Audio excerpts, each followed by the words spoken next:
بسم اللہ الرحمن الرحیم۔ اظہار دعوت کا پہلا حکم۔ اس بارے میں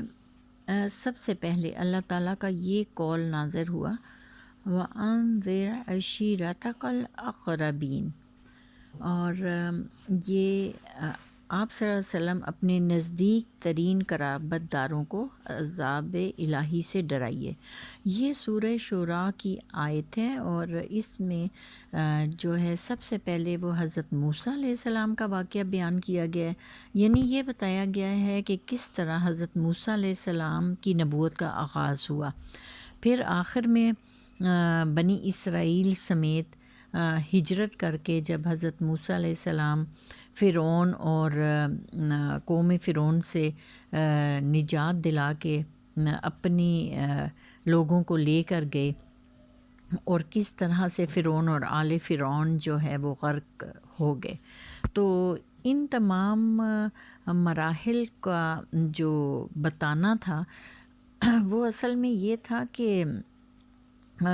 آپ جب کھلم کھلا رسول پاک صلی اللہ علیہ وآلہ وسلم اپنے لوگوں کو دعوت دیں گے تو انہیں کیا کیا مشکلات پیش آ سکتی ہیں، لیکن اس میں یہ بھی بتایا گیا کہ پھر کامیابی کس کی ہوئی تھی، حضرت موسیٰ علیہ السلام کی۔ تو اسی طرح سے اگر پیغمبر رسول جو ہیں وہ اپنے کام میں اللہ کے عطا کردہ مشن پر لگے رہتے ہیں تو کامیابی انہیں ہی ملتی ہے۔ تو اس طرح سے رسول پاک صلی اللہ علیہ وسلم کے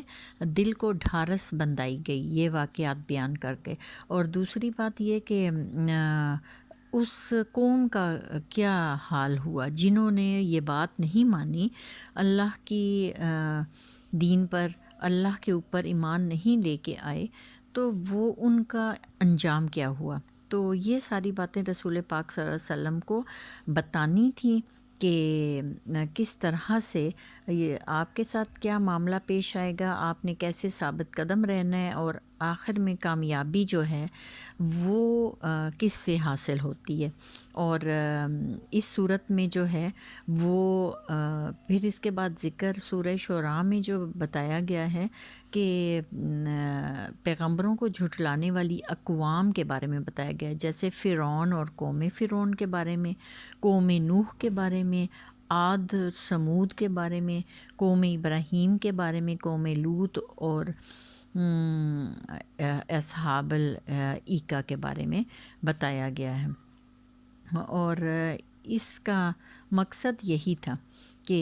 جھٹلانے والوں کا کیا انجام ہوتا ہے اور آخر میں کامیابی کسے حاصل ہوتی ہے، تاکہ رسول پاک صلی اللہ علیہ وسلم کے سامنے مشکلات کا بھی ایک نقشہ کھینچ دیا جائے اور ان کے دل کو کامیابی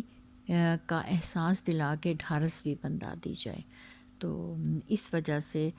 سورہ شعراء جو اللہ تعالیٰ نے نازل کی، اور اپنے رسول کو انہوں نے کس طرح سے اس مشن کے لیے تیار کیا۔